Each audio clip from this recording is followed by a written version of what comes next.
Well, hi there. Okay, full disclosure. My favorite cat is the ocelot. I love them. They are so beautiful. I want one. But the unfortunate reality is that an ocelot, like most wild cats, would not make a very good pet for most people, myself included. It is one of those things that I would like to spend an hour with a few times a month, but not something that I would want to have in my house all of the rest of the time. And unfortunately, house cats generally just don't look anywhere near as cool as an ocelot. Generally. Which is why I have never forgotten the first time I saw one of these. This is a Bengal.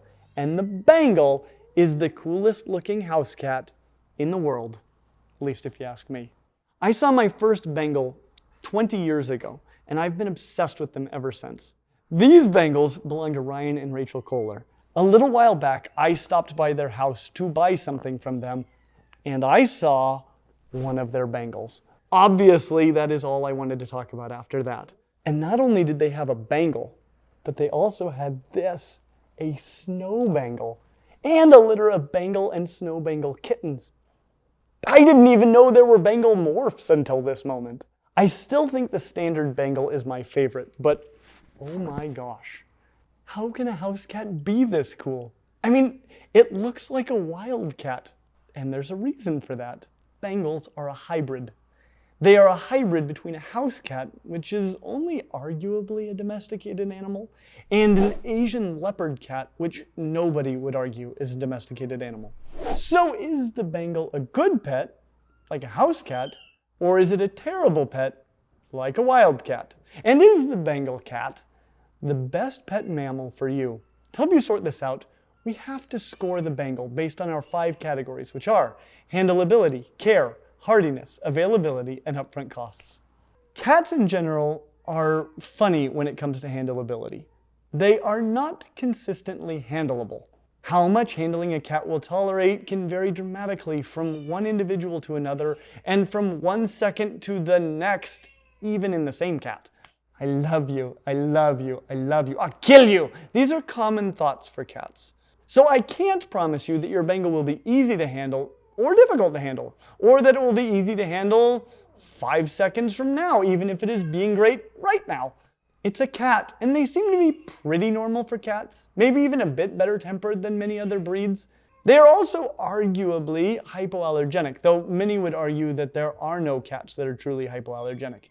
These are probably somewhat less likely to initiate an allergic reaction, which is good because I have a slight cat allergy myself.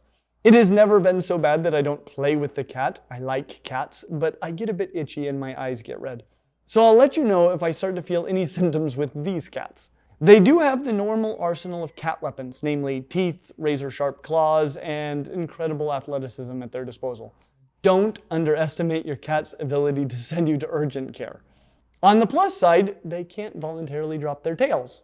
That's always a plus.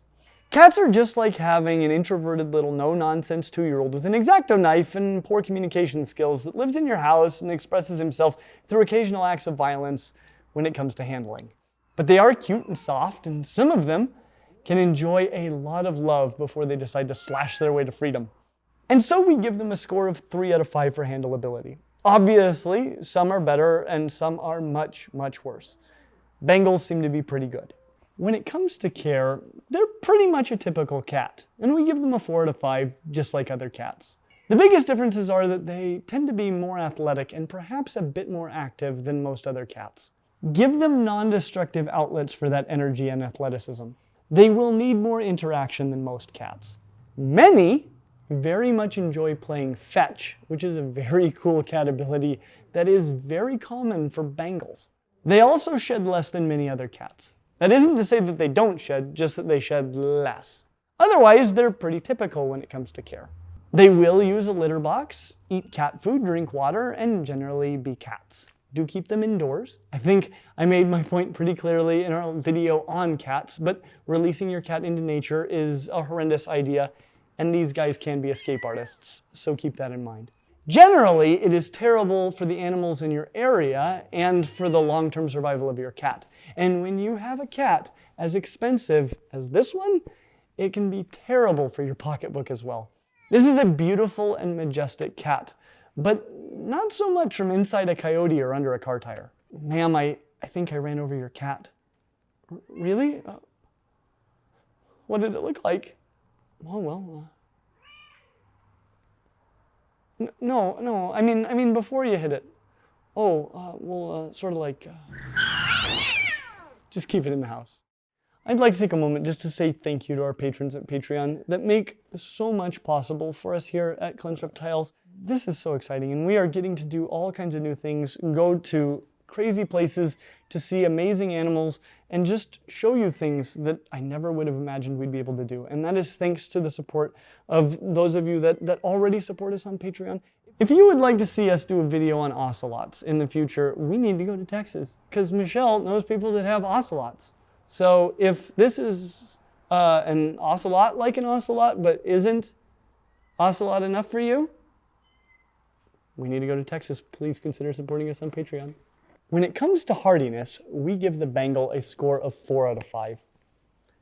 In general, cats are solid. That said, there are a few health issues that are common in Bengals. These are good things to watch out for when buying a Bengal. These conditions include having an unusually thick heart muscle, a condition called hypertrophic cardiomyopathy, a degenerative vision disorder called progressive retinal atrophy, and a blood disorder called pyruvate kinase deficiency, or PK deficiency for short. Generally, genetic screening or heart scans of the parents can reduce the probability that you will get a Bengal with these common conditions. Welcome to the world of purebred animals. And when it comes to purebred and Bengals, I use that term a bit loosely. Purebred is a funny word to use to describe a hybrid animal. Now, you may be familiar with other hybrid cats like ligers, and something that you might know about them is that they are sterile. But it turns out that it is only the males that are almost always sterile. Females can be fertile. And the same is true for first-generation house cat to Asian leopard cat hybrids. Now, usually when we talk about breeding animals, we talk about the original animals from the wild as being P-generation animals. Their offspring are the F1 generation. Offspring of two F1s are F2s. Offspring of two F2s are F3s, and so it goes. Well, here is the thing about Bengals. Your P generation will be comprised of domestic cats and Asian leopard cats. When you breed them, you get F1 Bengals. And while your F1 females may be able to breed, your F1 males are sterile. So you can't get an F2. But that doesn't mean that you can't breed Bengals to get Bengals. This Bengal male is the father of these adorable Bengal kittens. Because after about the 4th generation, male Bengals are no longer sterile. But you might have noticed that we are stuck at the F1s, so how do we ever get a 4th generation Bengal? Well, we breed F1 females to domestic cats, resulting not in a true F2, since the father wasn't an F1, but a 2nd generation removed from the Asian leopard cat, a G2. Breeding a G2 female with a domestic male results in a G3, and by the time we get to G4, the males are often fertile. Though they are much less Asian leopard cat than F1, G2, or G3 Bengals. They still have the coat coloration and many of the personality traits and are legal to own in far more places. That said, when it comes to availability, we give the Bengal a score of 3 out of 5. This can vary greatly depending on where you live. In some places, they're flat out banned. However, where legal, they can often be found from breeders online. I've seen them at reptile expos and pet stores. They're out there if they are legal. Because if you want a cat that looks like this but isn't wholly unreasonable, well, this is it. So quite a few people are working with them. That said, they might not be cheap, but I do have very good news because these kittens that you're seeing in this video are available right now, and we will have contact information down in the description if you would like to get one of these Bengals. And if you're looking for a Bengal, especially a snow Bengal, not so common. When it comes to upfront costs, we give the Bengal a score of 2 out of 5. Bengals don't just happen, and when they do happen, they're stinking rad, so expect to pay accordingly. They are expensive. The rest are just normal cat costs. Do get a good scratching post and some very high places to perch. This is basically Spider-Man. They like to live their lives like a gargoyle that comes down to play fetch. The other costs are pretty reasonable. The cat will be expensive, and also if you don't get that energy out, you might need some new furniture. And this is why we give the Bengal an overall score of 3.2 out of 5. Bengals are a bit more work and are more expensive and harder to find than most house cats. They get a lower score, but they're also way cooler. If what you want is an ocelot, but you don't really want an ocelot because you're not a totally unreasonable person, then the Bengal cat might be the perfect pet mammal for you. As always, like and subscribe, and we hope to see you real soon. Yeah, I would argue. You usually do.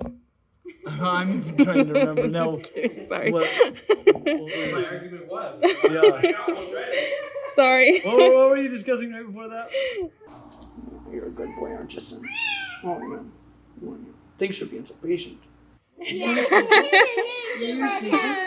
is my cat juggling skills. Herding cats.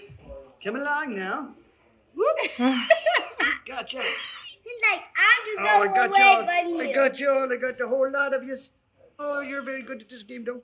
Oh, I got you all. I got all the kitties. Get them. Ah, you're a good cat. Thanks for being tolerant of me. Oh, that is adorable. You are a good mommy.